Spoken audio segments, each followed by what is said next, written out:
All right. Welcome back to another episode of the Passion in Motion podcast. I am your host, Muta, and today I'm joined by another very special guest, Carrie Zwicker. Hi, Carrie. How's it Hi, going? Mutsa. So happy to be here with you today. Yeah, I'm excited to be here with you as well and to have a conversation and get to know you a lot better. Carrie and I used to work together at Encompass back in the day, and I've known her for a long time. So I'm really looking forward to learning more about your life and just what you've been up to. So Carrie, briefly, let's talk about you. What kind of 30-second spiel will you give about yourself to the people out there? I'm a mom, I'm a instructional designer, I'm a coach in training, I'm a leadership and learning expert, I'm a dancer, I'm a cook, I love pets and animals, and I love human interaction and thinking about people. I love it. I love it. I love human interaction and being with people and communicating, all that fun stuff. Okay, so Carrie, let's take it all to the very very beginning. I know you've had a long career in the development space, but I kind of want to understand your journey from the very beginning up until where you are now. So let's talk about young baby Carrie. When you were growing up, what was your dream job, your vision to say, you know what, I really want to be this when I grow up? Well, you might be surprised by this, but I wanted to be a Broadway star. Nice, really? That was the first dream. That was the first dream forever. And my mom was a showgirl in the 50s, the 1950s in New York City Wow. and in Broadway. And I grew up dancing and listening to her sing. And that was my first dream. And I even went to college in the performing arts school. But I always had so many other interests. And I Yeah. really, really wanted to live overseas, like someplace other than New Mm, Jersey, which is where I grew up. mm. And so even when I was in college and I was in this dance program, all I wanted to do was go on an abroad program.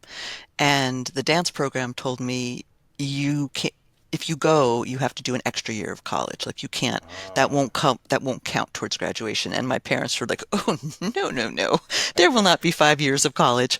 And so I had to make a decision. Yeah. And I wanted to go out and see the world and be part of the world so badly that I just decided I would switch out. And I did, and I could still dance on the side, but then I Mm. enrolled in the regular college. And I did get to live and go to school in Florence for Italy for a year. Nice. And when I did that and I started traveling around Europe and meeting people from all over the world, it opened up my, naive New Jersey girl frame of mind and Yeah. just kind of introduced me to this much bigger global community. And I didn't know, I'd heard of international relations, but I didn't know there was something called international development. And I Yeah. had a pull also, like I wanted to go to Europe, but I always had this deep interest in going to Africa and going to countries in Africa. And that Mm-hmm. was a big pull too. And I started taking African history classes and learning while I was there. So I had that big pull too. And then I learned about international development. I was like, oh, I think that's Nice. it. I think that's what I want to do. And so I did go to graduate school for that, and I joined the Peace Corps. I was a volunteer, a health volunteer in Chad, so I lived there for two Wow. years. And and then when I came back from Chad and had finished graduate school, I started working at the World Bank. So that was my Oh, entree into. I had had like little temporary jobs with international development consulting firms, but that was my first job at the World Bank for a few years. And I worked on a training program on reproductive health and health sector reform and my responsibility was the Francophone Africa project. yeah. And so that was something that was, again, this brilliant opportunity to learn and explore and get my feet in there. And while I was at the World Bank, I also met the man who became my husband, Oh, so who also nice. worked in international development. So we were that World Bank life for a while, World Bank family. Um, and then I had kids and kind of branched off, and I did a lot of consulting for many years, primarily continuing to, I left out that my background in graduate school was international development, but I concentrated on adult education and training. Mm. And I spent a lot of time thinking about, well, like, where in development should I work? Like, what seems like the most important thing? Is it Yeah. water? Is it food? Is it health? And then I thought about education and how you needed that across any sector. And that's got me into wanting to do adult education and training. I come from a family of teachers. I didn't want to work with kids. Love kids. Didn't want to, did not want to be a teacher. And I was like, I want to work with adults and I want to work on in these across these sectors. But I tended to work for many years in reproductive health and child and maternal health. And then about 10 years ago, 10 and a half years ago, I had this opportunity to shift into organizational learning Mm, and thinking about supervisors and managers and leadership, and to shift my focus still in learning and learning design. And that was where we worked together. And yeah. so then I also shifted out of that whole World Bank and multilateral zone over to more bilateral with USAID. And I spent the last 10 years focusing on staff learning and organizational learning and organizational development and helping people thrive and organizations thrive at work. Nice. Wow, that's been a very enriched life. That's been a lot. You've done a lot. There actually I have so many questions just from what you just provided. First, so I wanna kind of go back to the beginning when you talked about said your mom was a showgirl in New York, Yeah, Broadway. So I have some questions. So sure. did she work like with anyone that was big back in those days? Like what was She big? Marilyn actually Monroe was or in a show with Judy Garland. nice. Yeah, and she was in a show with Peter O'Toole, who's I don't even know. I don't know if he's still alive. Sorry, Mr. O'Toole. But an older gentleman. Hmm. And who else did she get on stage with? I know she at least was on stage. She was a chorus girl, so she was not in like a giant star, but Yeah. she did get on stage with some various names of the times. And then she became a teacher too. Like she gave up the theater for like for raising a family, Hmm. and and then she was a teacher and a high school teacher. Yeah. Nice. So when you expressed interest in dance, is that something that she felt excited about? That oh, one of my kids is looking at something that I used to do back in the or was because I know some people have a. It's like you either love that your children are following your footsteps, or you say, nah, this is not the right place for you to go. Like I think you should do something else. What was kind of that experience? My parents were very supportive. I don't think it was her favorite choice for me, but she didn't stop me. She didn't Yeah. stop me. She saw me working hard and wanting it so badly, and um, I think they were hoping I had another idea in my back pocket Mm, because she knew how hard it was. yeah. But they did. They let me do it, so they supported me that way. That's cool. And you said in college you wanted to go to do like performing arts, and then at some point did you? I wasn't too clear. Did you stop doing that, or did you switch gears halfway through to something else? So I went to Rutgers, which is the state university in New Jersey, Okay. and I started off in their performing arts school. Okay. So I was enrolled as a dance major in that Okay. school. But then when it became time to make the decision about my third year and being able to study Oh, out of the country, that was when I was faced with, well, you can't do both. You have to choose. I So then I see. switched out and I went to the regular arts and science college.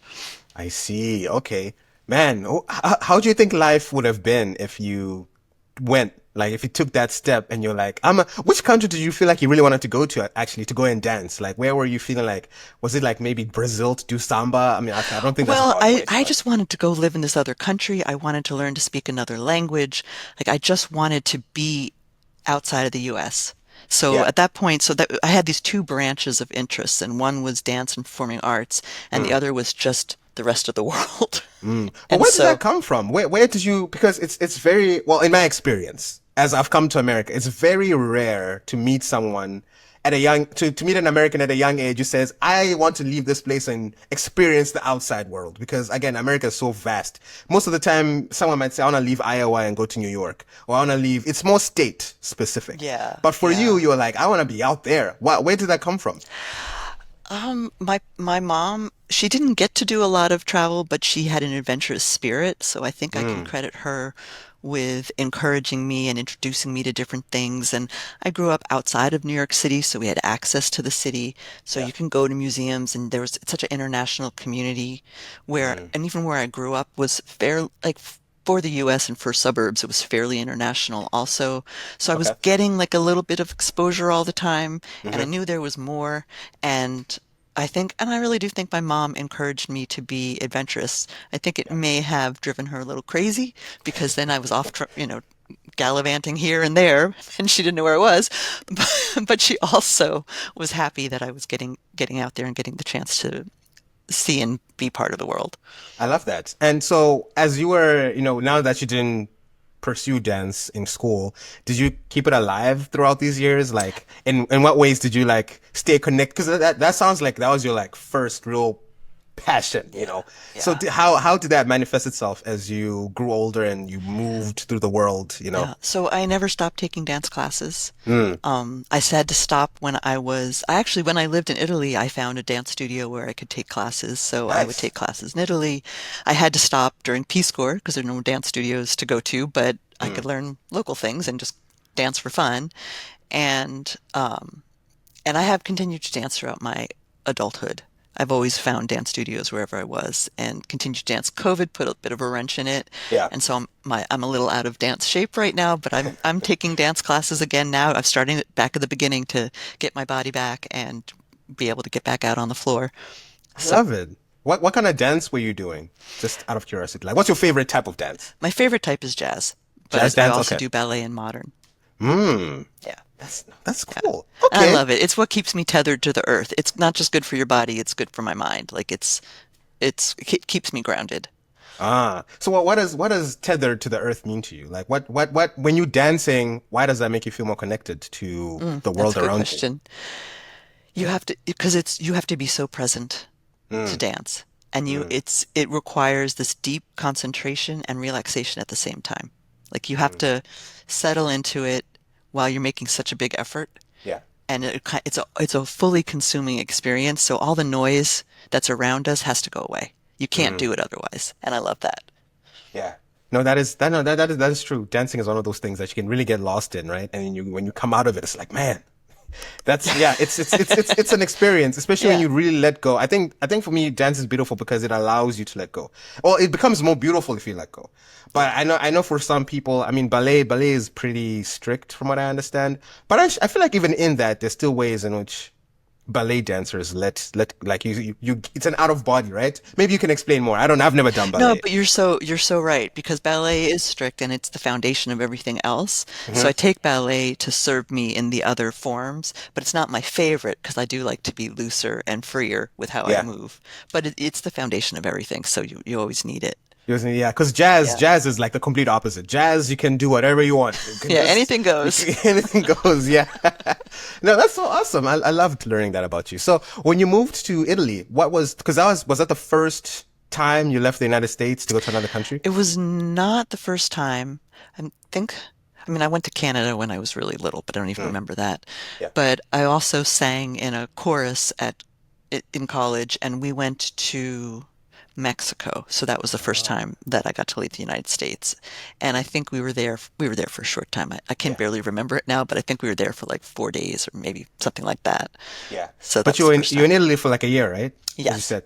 Yeah. How was that year? Like your Italian experience. What was that? Because people romanticize Italy so much, and sometimes I'm like, is this real or is it not? But anyway, how was your introduction into Italian life for that year? I had such a great time. I loved it, loved it, loved it. I really wanted to speak Italian. I love the sound of Italian. Yeah. And this particular program, we were enrolled at the University of Florence, Hmm. and the teachers didn't even know that they necessarily know that there were Americans in their class. Like I actually had a small class where I never said a word because I was intimidated, but I came to class every class, and the exams were oral. And at the Okay. end of the year, the teacher was explaining, or the professor was explaining about the exam, and one of the Italian kids raised their hand because there was another American in the class and said, "Oh, well, what are you going to do with the Americans?" And she went, "What? There's Americans in this class?" We're like, "Yeah, Wait, that's for us." a, for a long time they didn't know that there were Americans in the class. Oh, That because is it's a this was a long time ago, and it was very much the teacher talks and you just take notes. So they didn't, ah. some of the classes there was participation, but some of them was just straight on lecture. So if Mm. they didn't ever ask us to speak, you Oh, they know, know. they didn't know. But I mean, if they were marking your work, like if they're looking at, like, I'm sure if you handed in assignments, they'll see your name and be like, that's not an Italian name. You'd think. I mean, my name is definitely not an Italian Yeah. name, but who knows? Who knows? But it was great, and I loved being in Florence. I lived in a tiny apartment. There was five of us crammed into a Mm. two-bedroom apartment, and was it two? Yeah, a two-bedroom apartment, and it was fantastic. I can still picture the walk that I had to get to the university every day, Yeah. and I loved meeting the kids from around the world too, and some of my best friends. Like my very best friend was a Moroccan woman who was a nanny that we met in the street probably, and then Oh, her boyfriend was German, and his best friends were Brazilian and Japanese, and we used to all hang out. And that she is was so cool. amazing. As you probably, I don't, how many languages do you speak? I speak, let's say three and a Okay, half. Yeah. so right, pretty much everybody else speaks multiple languages other than Americans Yeah. for the most part. And so Amina, my good friend, spoke four languages beautifully. So she'd Mm. sit at this table with all these people from around the world, and she would look at me and speak Italian, look at her boyfriend and speak German, Wow. look at, this next person and speak French, and she could just, the whole time without batting an eye, she just kept switching languages. And I just remember being so con captivated by all of that and so in awe. And I was like, I want to be like that. Isn't that so cool? Like when someone can speak multiple languages, isn't that like amazing? Yeah. That's one of the propaganda things that I hate in the world, where, like, especially in the Anglophone countries, where, like, if someone has an accent, you're already like, you're perceived as lesser than, or perceived as, yo, you're not as smart, or you're not as, but it's like, that person speaks your language, speaks another language, Hmm. thinks in two languages, you only speak one language, and you still feel like, can you do that? It's for Yeah. me so it's fast. And now you have three people that can speak four, five, six languages, seven languages, and you just have to think about how powerful must their brains be. Yes, exactly that. Because you also, languages shape thought, right? So you're Yes, capable of more nuanced thought or differently nuanced thought. So, right, your brain is more powerful. It's such a beautiful thing. And to yes, anyone to disregard that is really uninformed. yeah. So that's why I always kind of like look back and think about, when people kind of make English or, French or whatever, that's like, oh, that that's the primary language. It's like, oh, well, if you can only speak one language, that's cool and all. But I'm telling you, the people who have accents, you should respect them a bit more because it means that they've learned your language, they know how to speak it, plus they know something else. So if there was ever gonna be a situation in where you're stuck somewhere and you're the only person who speak and you only speak that thing and this person can speak and they can figure themselves out somewhere else, like I'm sure if you're a Spanish speaker and you got lost in Mexico, an English speaker, you're gonna struggle, but if someone's multilingual and can speak Spanish, this that, it helps. It helps. So yeah, I love people who can speak multiple languages. Also, isn't it fascinating that people's personalities change in different languages? Like when I speak English, I'm a different mood as compared to when I speak Shona, for example, which is from Zimbabwe. Like I'm the same person, but I exhibit different personalities in those languages, and I find that so cool. Yeah, go ahead. In which language are you the funniest? Where can you access your sense of humor the most? I love that question. I feel like I am the funniest in Shona. Mm. Which was the realization later on. I think I'm very funny in English. Don't get me wrong, but I feel like in Shona, like there's just certain things that I feel like I can just express better and punchier and Hmm. quicker than I would. And get me, I mean, I've spoken English and Shona since I was born, so these two languages to me are like interchangeable. I don't. There's not one that I think more in the other. It's just either or. So yeah, I think I'm funnier in Shona. So. Very cool. So it's just one of those things. But I love languages. I want to learn more about linguistics. I wish I could speak more. To be honest, I wish I could. So for you, it sounds like you learned Italian when you went over there. I How did. how good did your Italian get? It was very good at the time. By the end of the year, it was very, very good. I had one American roommate, and she and I made a vow, and we kept it that we would only speak Italian to each other. And Nice, then we worked really hard to make Italian friends, and I did make friends in school, and nice. this helped me so much. That's how I got through the classes by making Yeah. friends with Italians who could explain to me what was going on. And but by the end, it was really, really good, and I spoke it well enough, and I could speak it with a Florentine accent so that I could Mm. speak to Southerners because there's so many dialects, like in many countries, there's so Yeah. many dialects and the accents change a lot.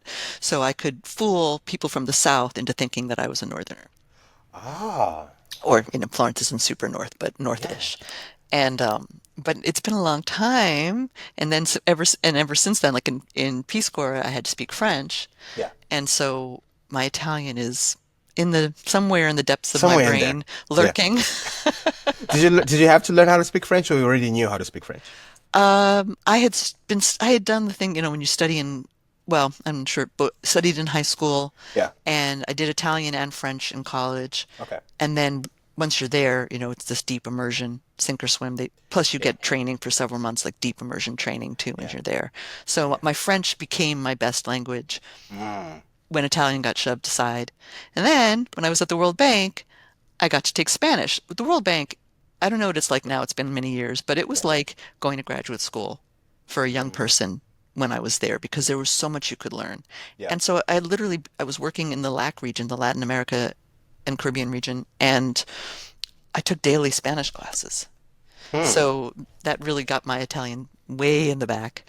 Look at you. I didn't know you had all these multi-language experiences too. That is so awesome. So like that's like four. Is there any other language that you No, got to I learn tried along to the way? learn Gumbai is the local language where I was in Chad, and it's tonal. Yeah. And I couldn't hear the difference. I could not Mm. hear the tones. People would say to me, "Come on, don't you hear this versus that?" I'd say, "No, I do not. I'm trying. I swear I'm trying, but I don't hear it." So I Yeah. could speak enough to say hello and goodbye and how are Mm. you and thank you and like very little bit of niceties. I'm going to the market, little tiny sentences there, but I couldn't hold a conversation in it. Yeah. No, I feel that. I love tonal languages too because they're so difficult, but like tone matters so much in language. It's always so fast. Like again, I really want to speak to a linguistics expert one day Oh and yeah, you just should have one on. yeah, yeah. I really, really want one. I really want to speak to someone who like has a grasp on how all these languages are and all those types of things. So as before we kind of move on to other topics, as an American, then moving out, right, to experience these other countries, these other cultures. How did that mold you when you got back to America? Did you feel like a different Carrie? Did you carry yourself differently? Did you Was there anything that you learned out there that you're like, man, I wish America was more like that? Oh, honestly, yes. Very much so. I mean, in in Italy and in lots of other cultures, the value of spending time with people, just Yes. being together, not doing a special activity, not, I don't know, trying to necessarily achieve this great thing, but like the value of the time together was so huge, and everyone's in such a rush all the Mm, time here. That's never changed. And the way you would take 3 hours to eat a meal because you're enjoying each other's company, not because like, all right, let's just eat and get out of here. yeah. The family time, um, all of that. When I came home, I felt very strongly, and I felt big culture shock when I came back too. Um, and even after Peace Corps, the same kind of thing. I couldn't understand, or not could I could understand, but I was frustrated by people not really wanting to just sit and talk to each other or hang out or Yeah. thinking like, well, we've got to be doing something. Isn't hanging out and talking to each other doing something like connecting Exactly. with each other? Isn't that enough? And so all that's something I've tried to bring into my family. No, Mm, we don't have 3 hour dinners particularly unless it's a holiday, but that being together is something.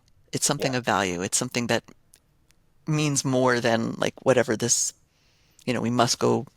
I can't think of something. I don't know. Mini golfing. Like we must Mm, do an activity. Yeah, those are fun. It's not that we don't ever do things together, but it's the being with each other, and that's where value. And I have a little story that really made this hit home. sure. It's a small thing, but so the Moroccan friend that I was talking about, I went to visit her when the school year was over. She went back to Morocco and invited me to come Mm, to Morocco and spend time with her. So I did, and I had a cold. mm, And we're walking around, and my nose is running. I need tissues, and the tissues, it wasn't like an easy thing to find. So we were popping in and out of stores, and I would just ask if there were tissues or see if I could buy something. And she in my mind, I was just popping in and out rapidly, but she was coming with me each time. And I started to say to her, you know, you can just wait here. You don't have to come in. She's like, but I just want to spend time with you. Yeah. And it had not occurred to me because I was very Mm, much in my, I'm just doing something. I'm getting something done. And that really, that never left me because mm, it just shifted. I was like, oh my gosh, she's right. This is limited time that I'm here with her in this country. What does it matter? If she wants to come in the store, great. Let's come in the yeah. store together. Yeah. You know, and so it was that was a big shift and a memorable moment for me. I love that. That story touches on a lot because again, sometimes it's there's beauty in mundane and there's beauty Yes. in sometimes people be like, you don't have to don't worry, just go over there, come hang out with me when there's something big. Let's go. But sometimes like, hey, you know what? I just want to come in and sit on your couch with you as we watch TV. Or even if you're scrolling on your phone. I just want to be in your presence because, Hmm. that's nice. So when you were at what point did you begin to appreciate these things when you went to Italy? Because I'm sure it wasn't like you got there and you're like, oh, this is wonderful. I'm sure it could have been. I mean, I don't know, but was there a culture shock when you did go to Italy, for example, or these other places, and it was that hey, we're gonna sit in this restaurant for 5 hours and just chalk it up. We're not in a rush, like, hey, let's just have a siesta at midday. Let's just and I'm sure, I mean, I don't know, what was that like for you initially? And like at what point did you say, you know what? I like this. You know, I have to admit, it's a little bit hard to remember everything. Yeah. Um, I'm sure, because I can't think of it. I don't know if I have a specific answer.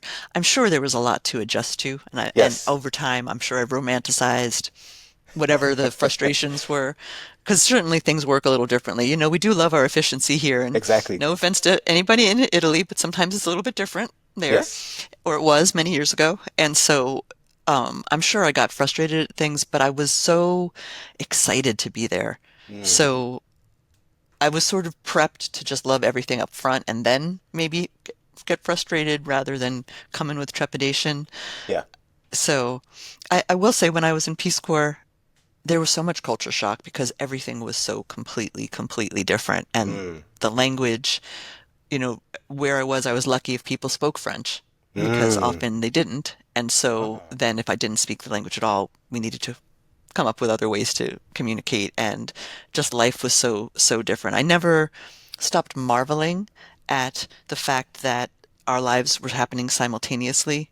Like I'd think Mm. about my life at home and I'd think about my life in Mundu, Chad, and I was like, these two worlds exist at the same time. Yeah. And what I experienced in Italy exists at the same time. And all the lessons in all of this, and something that I loved about being in Italy was it did teach me that there's lots of ways to live.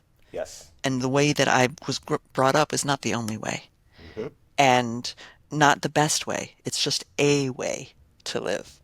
And so that's a lesson that I kept, that I learned through these experiences and kept too. And that each one of these places, no matter where it is, those are places I've been to, but any place else, there's another way to live that might just enhance what you've got. Or it might make you appreciate what you've got in a different way too. Yeah. But it's not the way to live. I think there's so much divisiveness all over the world now here, and everyone's so sure of themselves and so sure that Mm. my way is the only way. And that's just not, I don't believe that for a second. Yeah. And that proved it to me. If all these things can be true at the same time, there's no way that one person can say, this is the only way, this is the right way. Yeah. So, That's a very, very beautiful lesson, and a very deep human experience and a deep human trait to understand that life is different in many places and it's not right or wrong. That's just the way it is. Because when people lose that, that's when we get that's when things get murky. That's when we get things like colonization and this and this and that. yeah. And oh, those people over there are savages. Or all those people don't know how to do this or they don't know how to do that. Cause like, oh, just because, you do this thing that way doesn't mean Yeah. that's, you know, and that's There's, why, yeah. yeah. And that's why Yeah. I even have, okay, man, this is going to end up being a tangent. But that's why I also have a problem when people refer to other places as developing and developed because in my Mm. opinion those two words what does that mean what quantifies Yeah. development and what quantifies underdevelopment because if you go to those places those people don't think They're Right. developing, right? That they're just doing their They're thing. living their lives They're and they're living their living their lives. good lives. So, Exactly. yeah. Like they might even have a much better quality of life than someone who lives in a penthouse in New York because they eat better food, it's healthier, they live longer, they're outside all the time. You know, those certain things that they're around family, this community, The community, yeah, right? the There's all those community. pieces.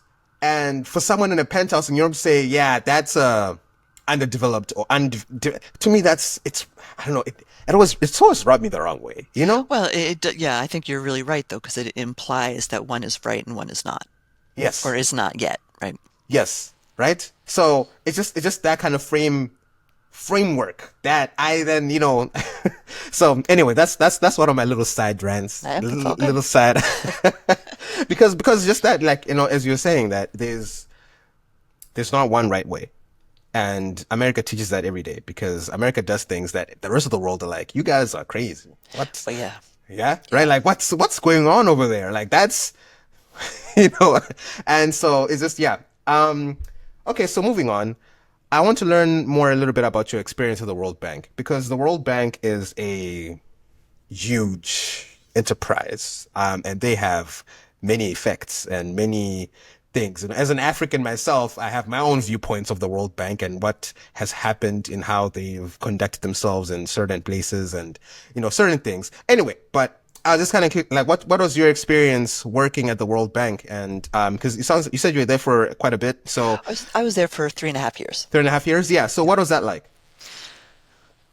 So, as what I was saying before about it being a learning opportunity, for sure. I was at the Yeah, beginning of my career. You could always go to another webinar, another talk, another event. There was so much you could learn, and yeah. plus all of the extremely brilliant people all over the place. So that was true.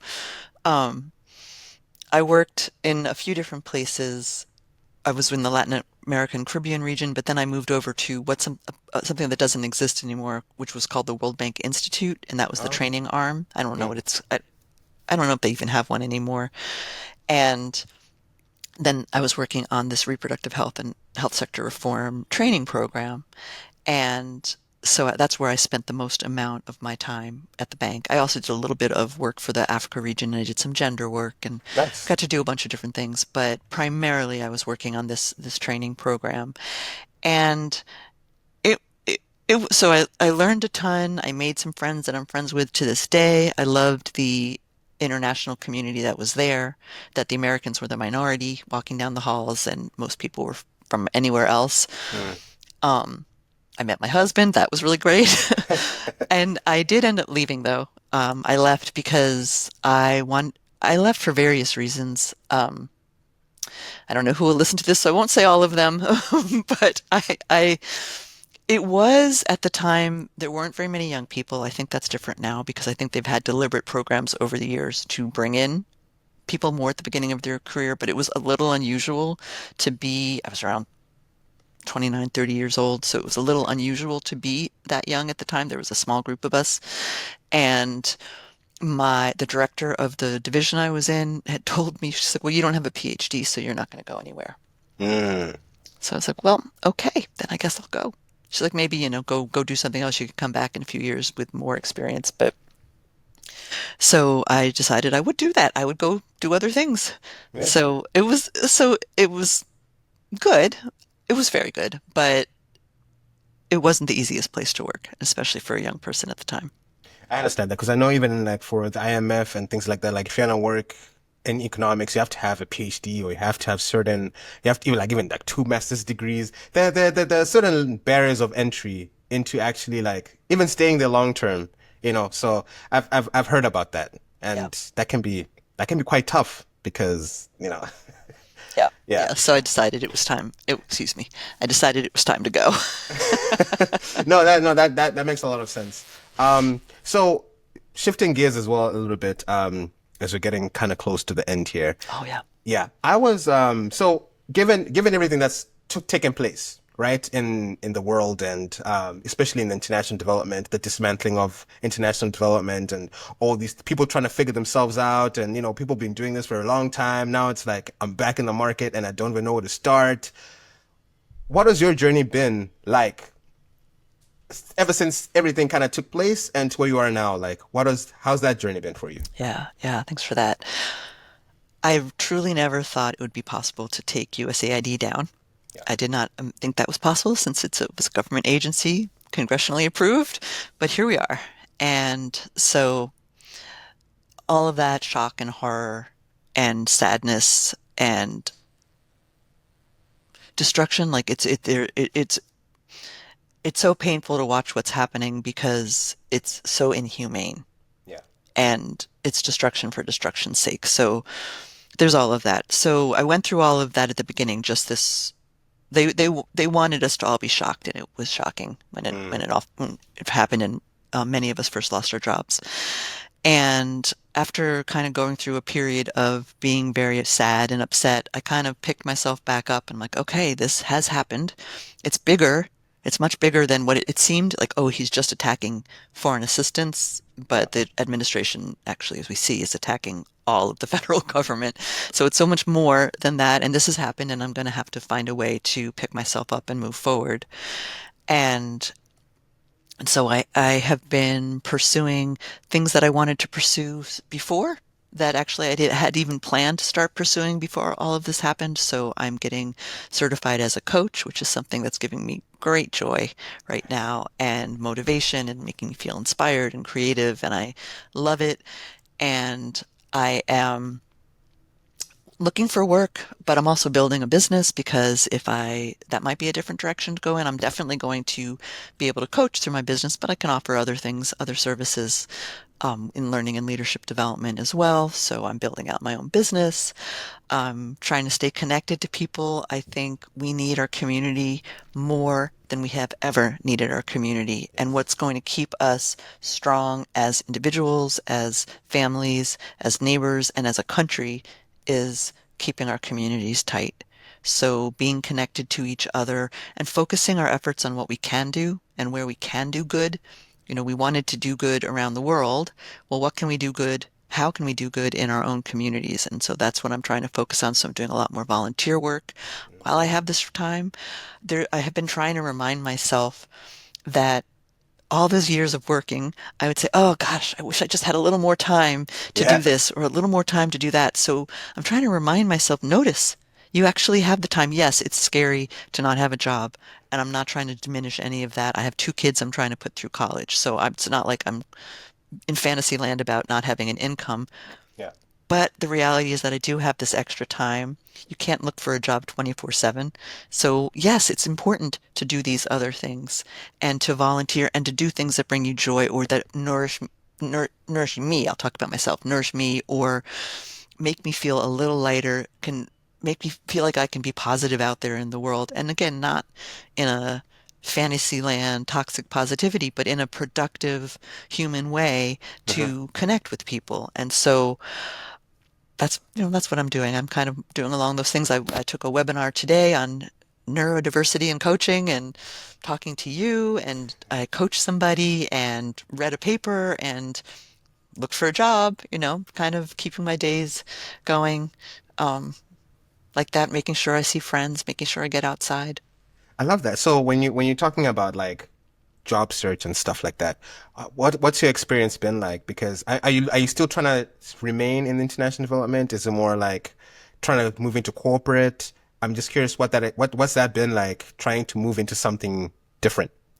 It seems like well, of course, there are lots and lots of places where international development is still happening. It is a Yeah. little few and far between, and the competition is a little bit absurd. Yeah. So I haven't been looking directly in international development. I have been trying to find like a mission focused organization Mm. because something I loved about where we worked, can I name drop? Yeah, 100%. So we worked at Encompass. Yeah. Encompass was so mission focused and everyone knew they were working towards the same goal. We all really wanted to do good work. That's an environment that I love. And that's Mhm. an environment where everyone's there because they like their work, they like their colleagues, they care about the mission. And so that's been what's been attracting me is if I can find jobs that where I can contribute, where there's a really strong mission focus and I believe in the work. So that's what I've been using to guide what I look at. And there's been some corporate jobs where I thought, why not? I'll throw my Yeah. name in and see what happens and learn something new, go off in a different tangent and learn something else. But what really speaks to me is any of the organizations that are doing work that I would deeply care about. Like I need that to motivate myself. Yeah, no, that makes a lot of sense. Okay. And so let's also talk about your coaching that you mentioned. So what kind of coaching are you looking into doing, and what expertise are you bringing as with with this coaching that you're like if someone says, "Oh, like when you're coaching somebody, what are you coaching them like?" Yeah, I just want to talk about that a little bit. Sure, absolutely. So coaching's really about partnering with someone to bring them towards whatever they want, towards Yes. whatever actions they want to take or whatever change they want to take, whether they're trying to have more fulfillment in their life or balance, um, whether they're making a big change and they want a partner with them to help them along the way. It's and so the techniques that I'm learning really can be applied to leadership, career, executive life, like all of those different kinds of coaching. It's not just one thing Mm, because really, as you help someone unearth their values and their traits and the things that are important to them that help them go in the direction that they want, that's you can use those techniques on for any kind of change or yeah. any kind of journey that someone might want to go on. And so I have 25 plus years of experience in the work world, I've got many more than that in the human world. My background's in adult learning and education, and so thinking about how adults learn and make decisions and process information and take action certainly helps me as a coach. I did a lot of informal coaching at Encompass as well as worked alongside of coaches in our learning programs that we offered to our clients at the time. So I've been in and around the coaching world for 10 years. And I was always really fascinated by the coaches and enjoyed being around them and Yeah. the way they held themselves with people, the way they conducted conversations. Underneath all of this, for me, it's about human connection. Like whether it's thinking about what I learned in living in these other countries or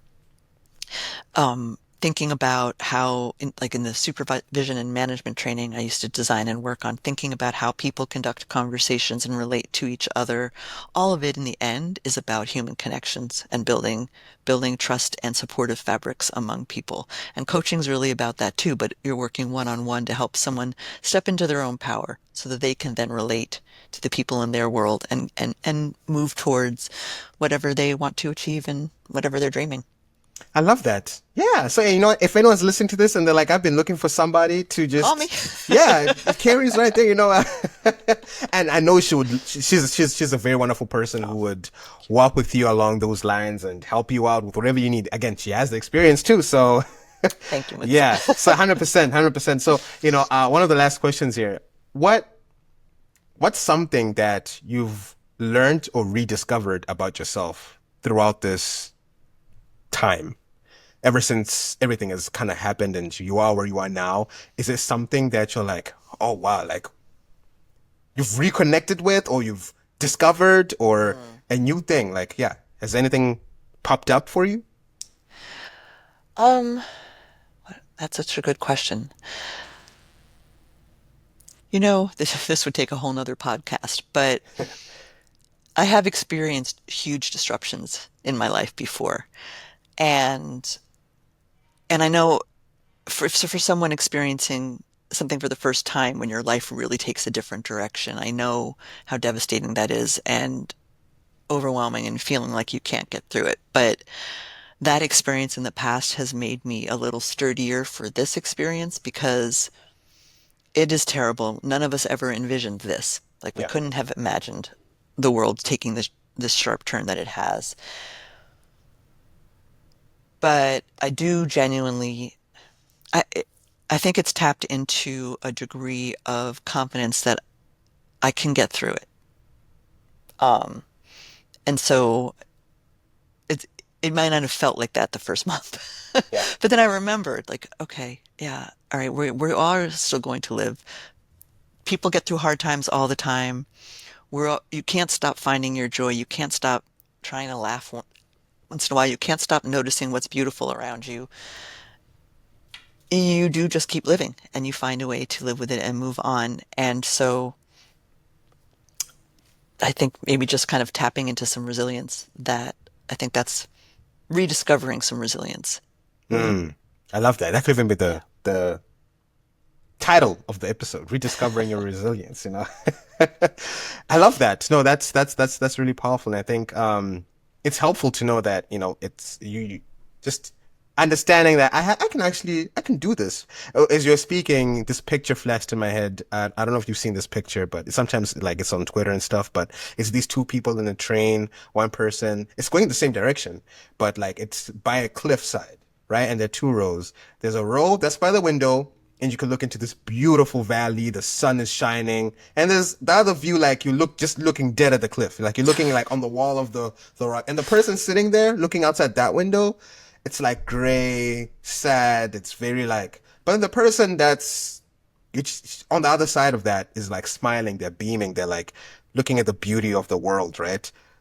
These two people are going to the same place. You know, the life is moving on. I think is what maybe the picture is trying to say. Like life is moving, but what you look at dictates your experience throughout that journey, right? Yes, that was beautifully said too. Yeah, yeah, for sure. And I am not trying to sugarcoat any of this. Yes. Nobody said any of this is fun. It kind of all sucks. Like I get Yes. that. But right, our lives are going to continue one way or the other. And so we might as well, as we're slogging through and upset and hurt, and you can be those dualities or those things can be true at the same time. Yeah. It can be very difficult, really scary, unpleasant, and you can still try to say, did I see something beautiful? Did I laugh? Did I talk with a friend? Like anything, because our lives are continuing no matter what. Hmm. So we might as well try to choose the path that feels right and feels good Yeah. and as good as it can possibly be. Yeah. And So, the other thing about it, it can feel really hard to make that step, but it can also be as easy as standing up and sitting right by the window where you can look outside the beautiful valley, right? It's as simple as just standing up. So it can, again, as you're saying, it can be as simple as let me call up that person and have a phone call. Let me go out to, let me invite this person out for coffee. Oh, let come over to the house for dinner. Or, you know, let me just go outside and take a walk and just appreciate the wind rustling around, like rustling in the leaves. yeah, You know, yeah. very, very small actionable steps that can be taken that can bring beauty in your life. For that moment, it doesn't have to be like a long lasting feeling, but just even a small, Right. Just it could be little. It can yeah. just be little because then you can go back to cursing and saying, this sucks. But for that minute, to regulate, to calm yourself, to just be like, okay, that sucks, but those flowers in my bushes, and I'm actually looking at some flowers right now, are spectacular. Yeah. It's like, yes, and all right, this is hard. And I'm so glad that I can look at that flower for this second and take in something that's beautiful. Yes, and a way is, and I feel like a great way that that's been happening that you've been doing is again, I know every Thursday you post out to your people to say, hey, what's something great that has happened to you this week? What's happened? And I love that positivity.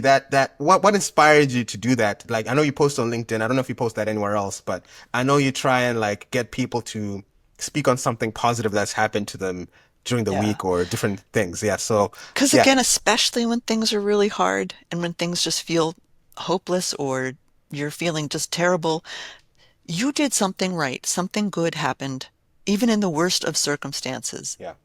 Something, somebody was nice to you, somebody smiled at you. It could be the littlest, tiniest thing, but to remember those helps you have the motive, not the, helps you have resilience. It's not, that Mm, was the word I was looking for. It helps you have resilience. It's building blocks. So I love small victories.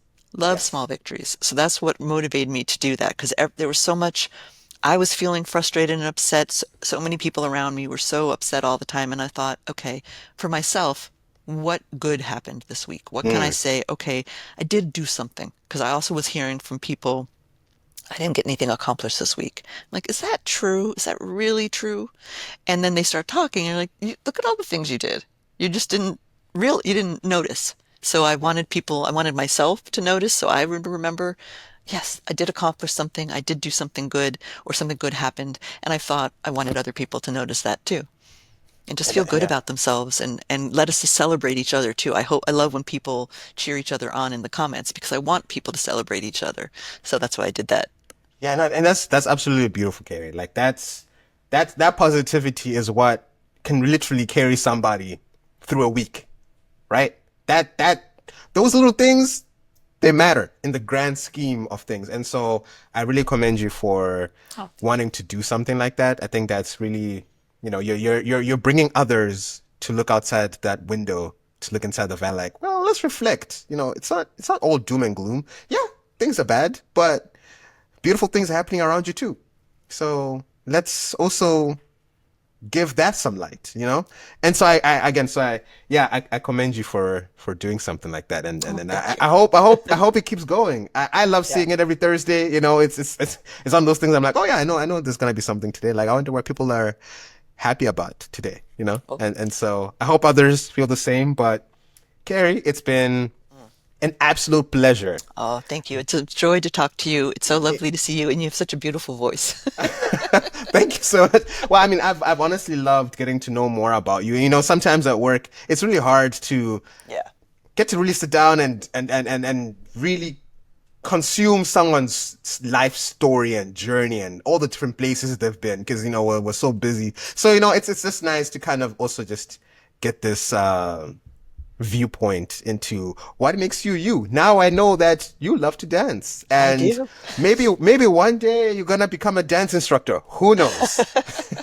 I'll be there for that. I'll be there for that. So yeah, I really appreciate you coming on here and telling your story. And I hope that as others see it, they get to feel the light that you've shown throughout the podcast and they get to learn some of the things that maybe have carried you through and also to feel comfort in knowing that someone else is going through this, feels the same way I do, and they are finding ways to move on. And that's all it can really take to know that you're not alone in the journey.